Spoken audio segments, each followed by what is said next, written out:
Today we are going to cover second module of object-oriented programming, the subject of 6th semester Electronics and Communication Engineering.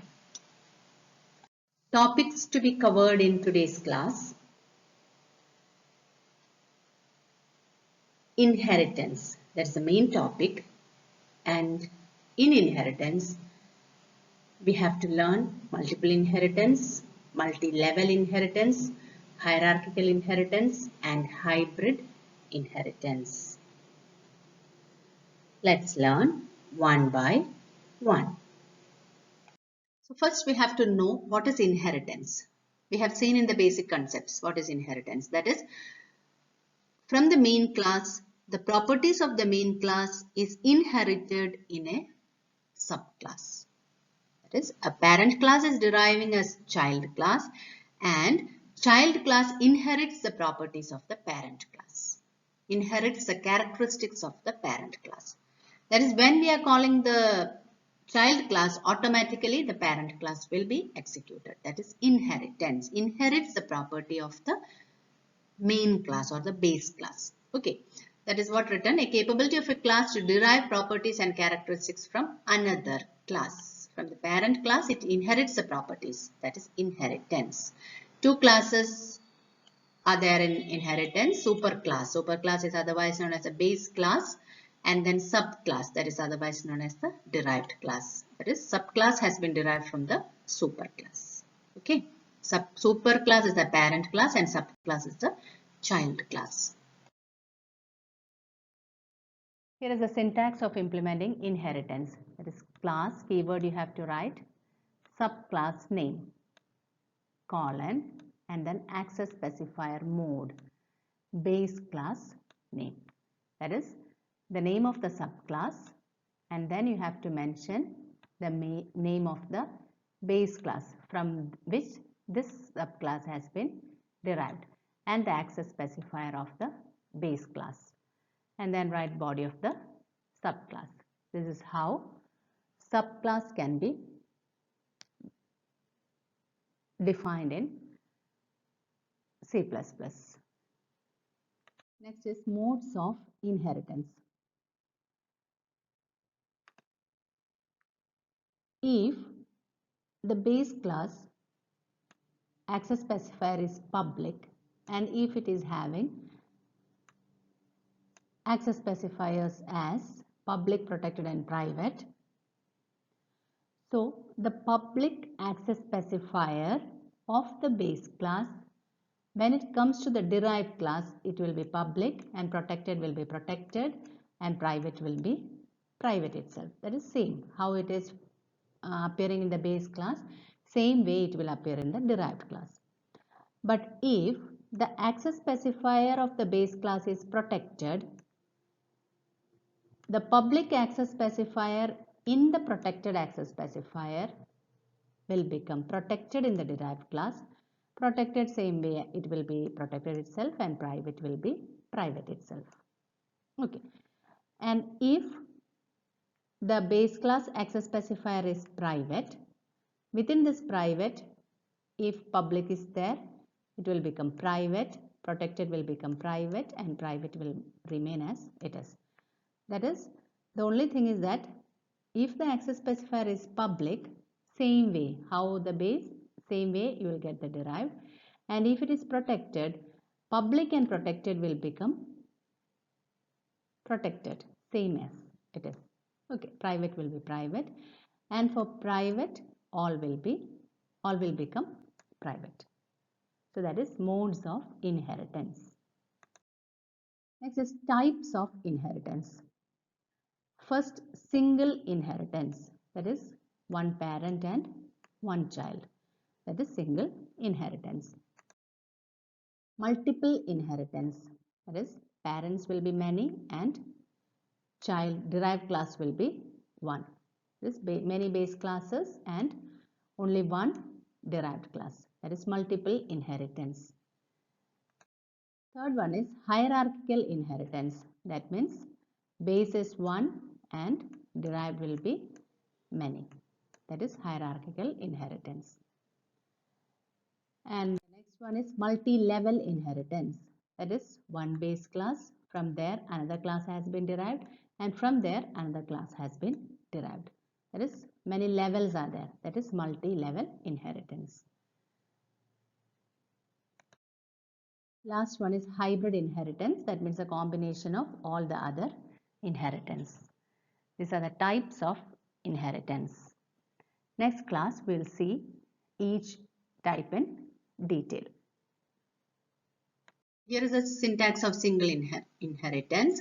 Single inheritance means only one parent and one child. So A is the class name, super class name or base class name, and you have written the body of that.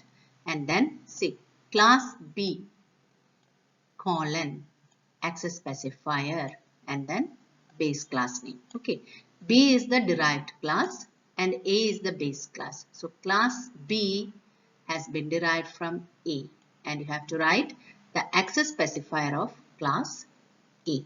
It can be, as we know, it can be private, public or protected. Whatever it may be, that you have to mention in this access specifier. Okay.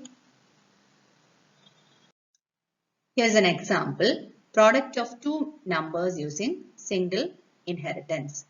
That is here class ABC. ABC is a base class and XYZ is the derived class. So class ABC, X is the integer and access specifier is public. Member function is getData, and with the help of getData function you are getting the value of X, and then class is closed. Then here XYZ is a derived class and the base class is ABC. Public is the access specifier. Here it is written. Okay. And then Y is the integer declared. And then here member function read data. Y value we have got one member function and another member function product. With the help of this product member function, X and Y are multiplied and stored in product. Okay. Now, and that is displayed over here, see out. Then int main, XYZ is the derived class and object for derived class is AA. And with the help of AA object, you are getting the member function of the base class, getData, and the member function of the derived class, readData, and then product function with AA.product. Okay, so that's all in single inheritance. That is, once again I will repeat, ABC is the base class and XYZ is a derived class. Here XYZ is derived from the base class ABC. That is why class XYZ colon and then access specifier of the base class and the base class name, and then write the content. Here just the thing we have to notice is that we are creating the object for only the derived class. Okay. So when with the help of that particular object, all the base class and the derived class member functions will be executed.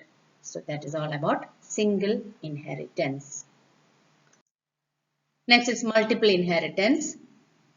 So as we know, for multiple inheritance, one derived class will be there and many base classes will be there. Okay, that is one derived class and many base classes. So the syntax is class, subclass name you have to mention, colon, access specifier of the first base class name, access specifier of the second base class and the name of that, and so on. Then body of the subclass. This is general syntax of multiple inheritance. Here's the example. Class name is vehicle, base class is vehicle, and here the constructor is used as the member function. So as we know, when the name of the class and the name of the member function is same, so that means it is a constructor, right? So vehicle, and then you are printing this is a vehicle, and then come out another derived class four-wheeler. No, sorry, another base class four-wheeler. That is, first base class is vehicle and another base class is four-wheeler. So class four-wheeler, and there it is printing. This is a four-wheeler vehicle.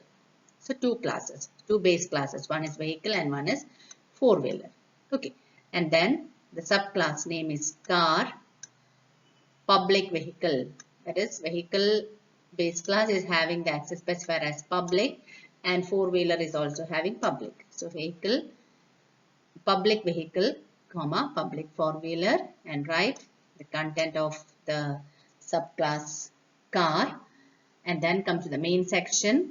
Here we are creating the object for the derived class car, that is car obj. That's all. No need to call using dot operator because the member function is constructor. That is what written over here as comment.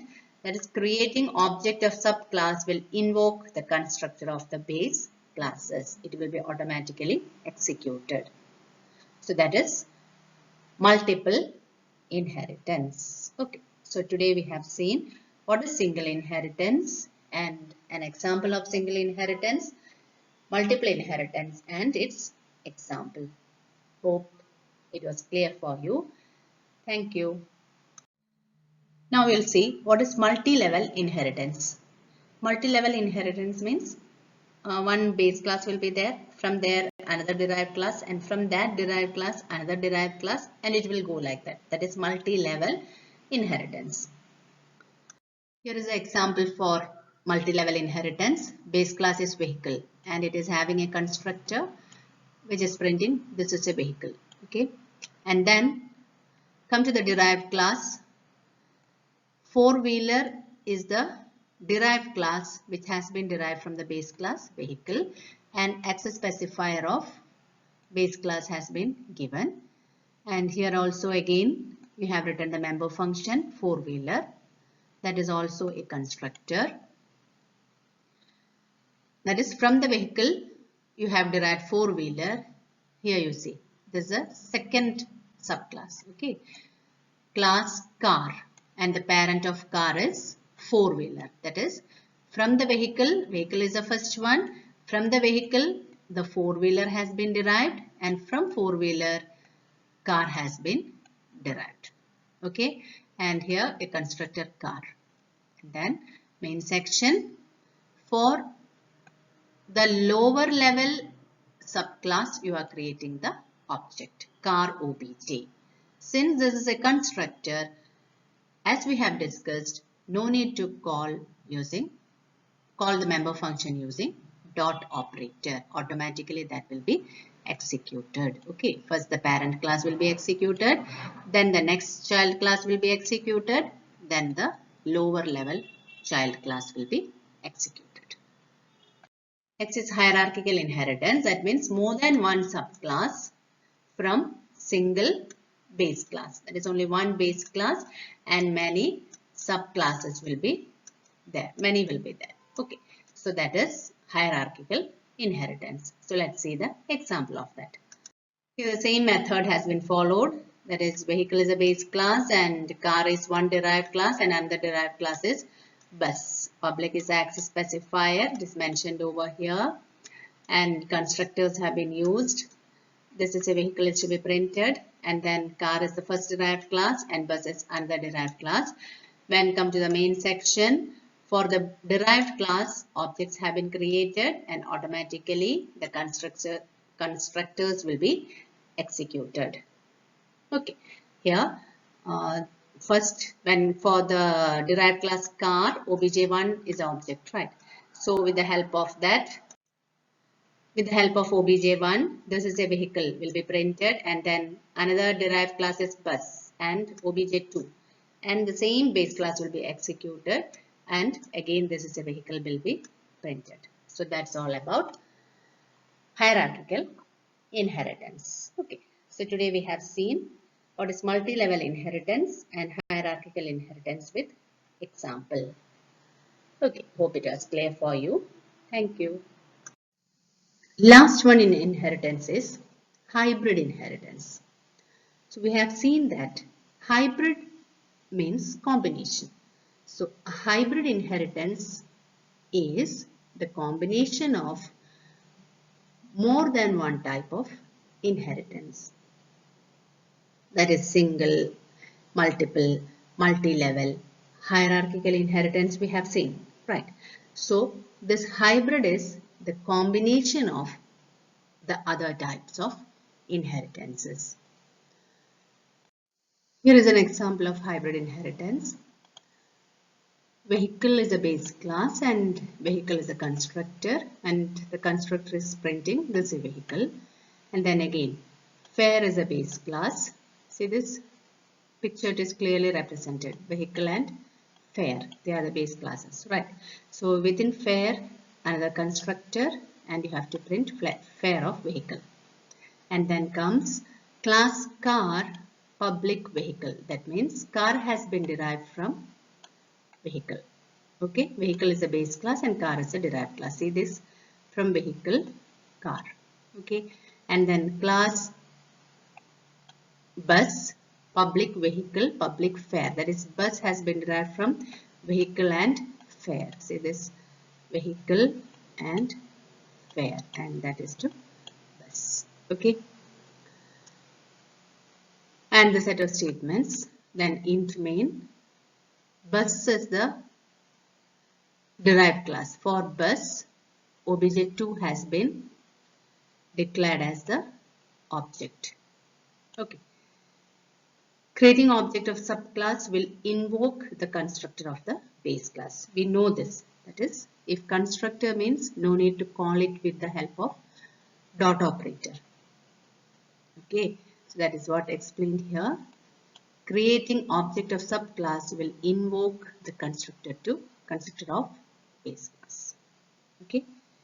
So this will be the output. So in today's class, we have discussed inheritances in C++. Hope it was clear for you. Thank you.